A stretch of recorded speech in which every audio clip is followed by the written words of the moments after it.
Ere Waverley entered the banqueting hall, he was offered the patriarchal refreshment of a bath for the feet, which the sultry weather, and the morasses he had traversed, rendered highly acceptable. He was not, indeed, so luxuriously attended upon this occasion as the heroic travellers in the Odyssey, the task of ablution and abstersion being performed, not by a beautiful damsel, trained to chafe the limb, and pour the fragrant oil, but by a smoke-dried skinny old Highland woman, who did not seem to think herself much honoured by the duty imposed upon her, but muttered between her teeth, "Our father's herds did not feed so near together that I should do you this service." A small donation, however, amply reconciled this ancient handmaiden to the supposed degradation, and, as Edward proceeded to the hall, she gave him her blessing in the Gaelic proverb, "May the open hand be filled the fullest."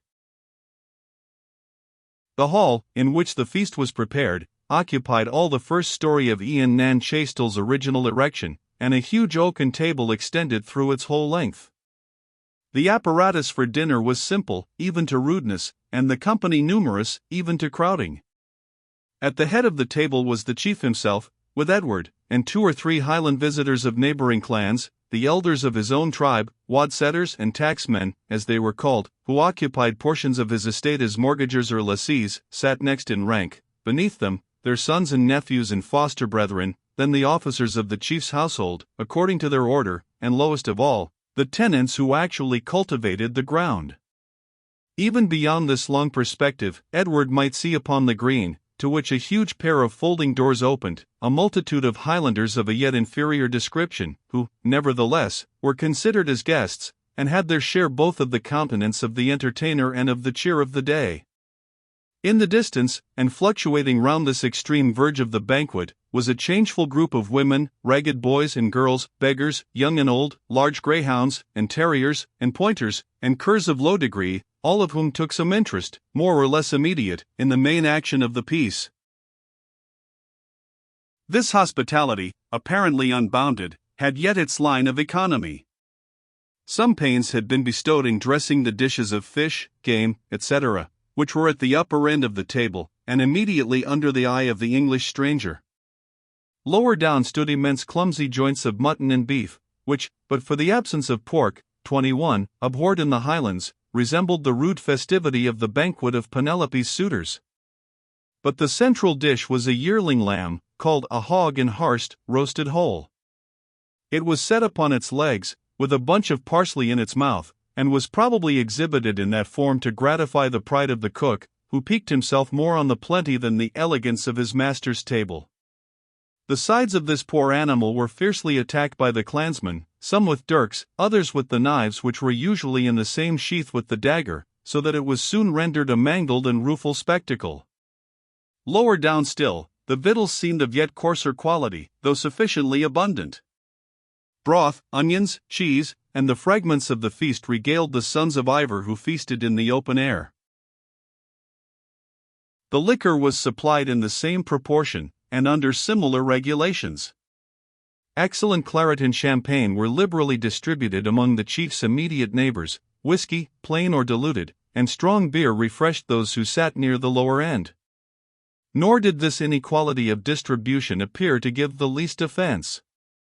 Everyone present understood that his taste was to be formed according to the rank which he held at table, and, consequently, the tacksmen and their dependents always professed the wine was too cold for their stomachs, and called, apparently out of choice, for the liquor which was assigned to them from economy. 22. The bagpipers, 3 in number, screamed, during the whole time of dinner, a tremendous war tune, and the echoing of the vaulted roof, and clang of the Celtic tongue, produced such a babel of noises that Waverley dreaded his ears would never recover it. Mac Ivor, indeed, apologized for the confusion occasioned by so large a party, and pleaded the necessity of his situation, on which unlimited hospitality was imposed as a paramount duty. "These stout idle kinsmen of mine," he said, "account my estate as held in trust for their support, and I must find them beef and ale, while the rogues will do nothing for themselves but practice the broadsword, or wander about the hills, shooting, fishing, hunting, drinking, and making love to the lasses of the strath. But what can I do, Captain Waverley? Everything will keep after its kind, whether it be a hawk or a Highlander. Edward made the expected answer, in a compliment upon his possessing so many bold and attached followers.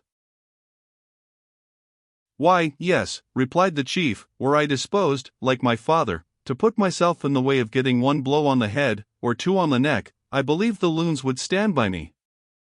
But who thinks of that in the present day, when the maxim is, better an old woman with a purse in her hand than 3 men with belted brands?" Then, turning to the company, he proposed the health of Captain Waverley, a worthy friend of his kind neighbour and ally, the Baron of Bradwardine. "He is welcome hither," said one of the elders, "if he come from Cosmo Common Bradwardine." "I say nay to that," said an old man, who apparently did not mean to pledge the toast. "I say nay to that. While there is a green leaf in the forest, there will be fraud in a common." "There is nothing but honour in the Baron of Bradwardine," answered another ancient, "and the guest that comes hither from him should be welcome, though he came with blood on his hand, unless it were blood of the race of Ivor."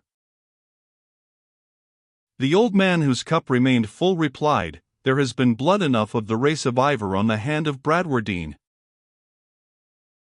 "Ah! Ballincarrig," replied the first, "you think rather of the flash of the carbine at the mains of Tully Veolan than the glance of the sword that fought for the cause at Preston." "And well I may," answered Ballincarrig, "the flash of the gun cost me a fair-haired son, and the glance of the sword has done but little for King James." The chieftain, in 2 words of French, explained to Waverley that the Baron had shot this old man's son in a fray near Tully Veolan, about 7 years before, and then hastened to remove Ballincarrig's prejudice, by informing him that Waverley was an Englishman, unconnected by birth or alliance with the family of Bradwardine, upon which the old gentleman raised the hitherto untasted cup and courteously drank to his health. This ceremony being requited in kind, the chieftain made a signal for the pipes to cease, and said aloud, "Where is the song hidden, my friends, that MacMurrough cannot find it?" MacMurrough, the family baird, an aged man, immediately took the hint, and began to chant, with low and rapid utterance, a profusion of Celtic verses, which were received by the audience with all the applause of enthusiasm. As he advanced in his declamation, his ardour seemed to increase. He had at first spoken with his eyes fixed on the ground, he now cast them around as if beseeching, and anon as if commanding attention, and his tones rose into wild and impassioned notes, accompanied with appropriate gestures. He seemed to Edward, who attended to him with much interest, to recite many proper names, to lament the dead, to apostrophize the absent, to exhort and entreat, and animate those who were present. Waverley thought he even discerned his own name, and was convinced his conjecture was right from the eyes of the company being at that moment turned towards him simultaneously. The ardour of the poet appeared to communicate itself to the audience. Their wild and sunburnt countenances assumed a fiercer and more animated expression, all bent forward towards the reciter, many sprung up and waved their arms in ecstasy, and some laid their hands on their swords. When the song ceased, there was a deep pause, while the aroused feelings of the poet and of the hearers gradually subsided into their usual channel. The chieftain, who, during this scene had appeared rather to watch the emotions which were excited than to partake their high tone of enthusiasm, filled with claret a small silver cup which stood by him. "Give this," he said to an attendant, "to MacMurrough and Fawn, that is, of the songs, and when he has drank the juice, bid him keep, for the sake of Vich Ian Vor, the shell of the gourd which contained it." The gift was received by MacMurrough with profound gratitude. He drank the wine, and, kissing the cup, shrouded it with reverence in the plaid which was folded on his bosom. He then burst forth into what Edward justly supposed to be an extemporaneous effusion of thanks and praises of his chief. It was received with applause, but did not produce the effect of his first poem. It was obvious, however, that the clan regarded the generosity of their chieftain with high approbation. Many approved Gaelic toasts were then proposed, of some of which the chieftain gave his guests the following versions. To him that will not turn his back on friend or foe.